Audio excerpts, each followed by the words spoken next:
welcome to the We're stage. so busy talking, I didn't hear my introduction. Well, that just promises we're going to have a good time. Hello. Now, we were just talking about the T-shirt story just now, and I think that that's just such a fun way to start. So, if you could share that with the audience. I had a photo shoot yesterday, and I was standing there waiting, and the gentleman came in, and he had on this white T-shirt that had a drawing of Admiral AKBAR on it, but he had a little speech blurb beside it, and in the speech blurb it said, "I do have other lines on the movie, you know."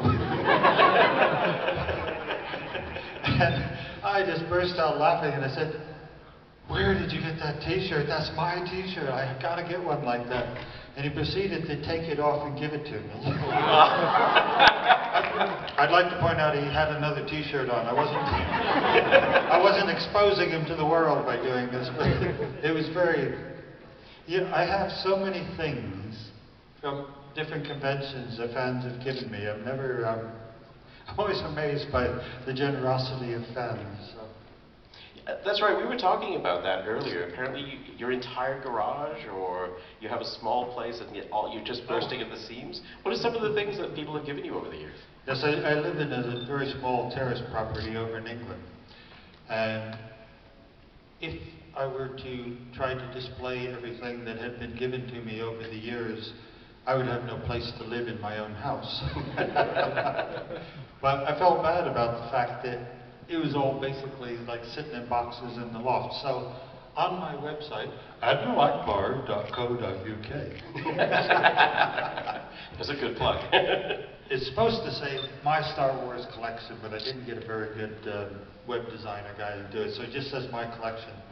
But I took a photograph of everything that I've been given by fans from the conventions, and a little blurb remembering, the person and what it was they'd given me, or where we were, or whatever, came to mind with it.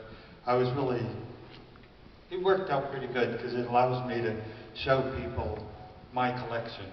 The Tim Rose collection. The Tim Rose Coming collection, to a museum near you. Collection of Star Wars, They think, oh, you're going to have your costume, or you're going to have that. No, that's not allowed to keep any of that. It's the stuff they gave me. I had a kid.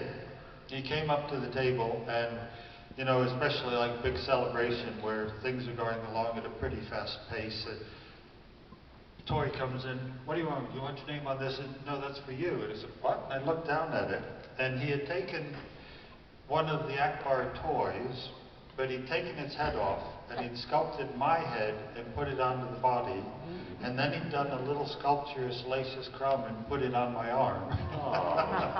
So it was me with the AKBAR head on this arm and Salacious on this arm, and absolutely wonderful. Only one of those in the entire world, and he'd made it for me. I was just...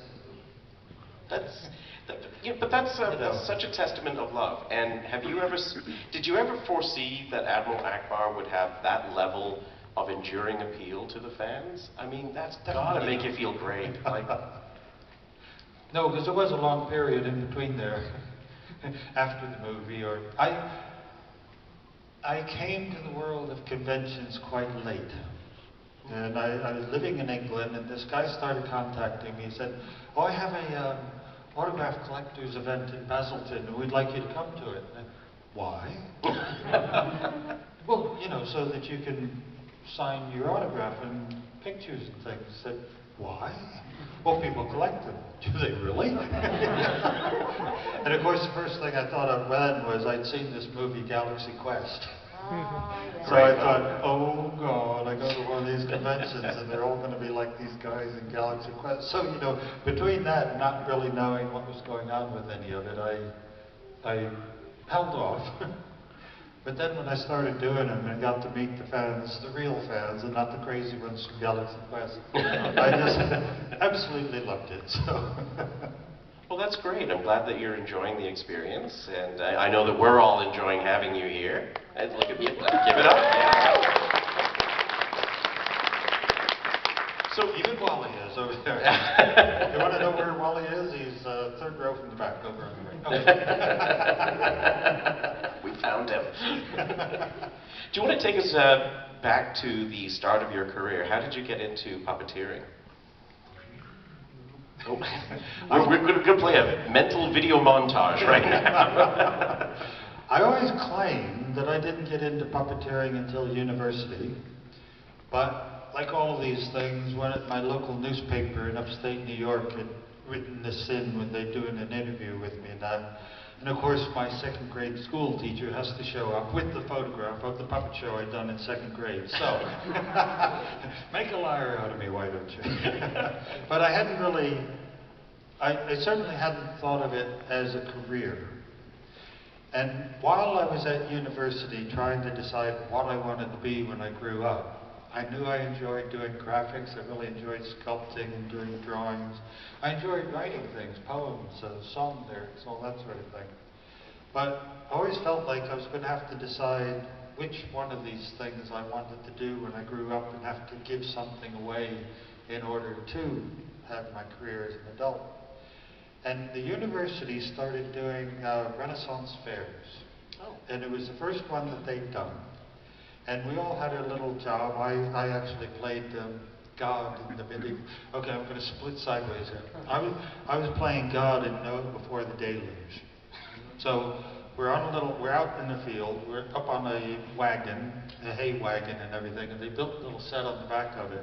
And then there was a ladder that went 20 foot in the air, and I had to step through this proscenium, this little curtain, and say how displeased I was with mankind. So I said, I am displeased with mankind, that which I have made, now I do destroy! And as I held my hands into the air, it was a fairly clear day, but this bolt of lightning came down, and it hit the tree right beside the edge of this field. The audience is all there going, boy, Jack Lawson really can't do special effects, can he? That was really good. And of course I'm there going, I'm higher than anybody else in this field, and there's lightning. I didn't want to be God anymore, I just wanted to be off that ladder. Anyway, we did that, but we wanted to make it special. We wanted to make it as big as possible, this fair. So I started researching the old Bartholomew fairs in England. And they were held on the frozen Thames, which never freezes anymore since I've lived there. And I kept reading about Punch and Judy shows. So I said, okay, I'll do a Punch and Judy show as well. Of course, you know, it's so easy doing a puppet show. And there was a mom and pop marionette troupe that used to entertain us in our elementary schools, who I knew lived on the way up to Kingston. So I go up there and knock on the door and say, hi, could you teach me how to make a puppet? Thinking the door is going to go closed and that'll be that and I won't have to worry about it anymore.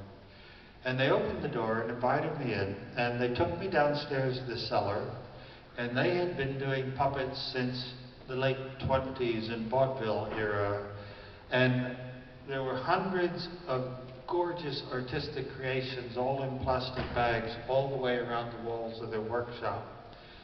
And I just looked around there and I said, you can make things this beautiful and have this much fun and live in a house that's this nice. Can you teach me how to make a puppet? And they did. But my first puppet, my Punch and Judy, I made the heads out of elastic and they were so heavy that halfway through the performance my fingers were going to sleep and the heads kept dropping. So it wasn't one of my performances I'd like you to see today. I'll put it that way, but that was sort of the beginning. That was the beginning. And how did you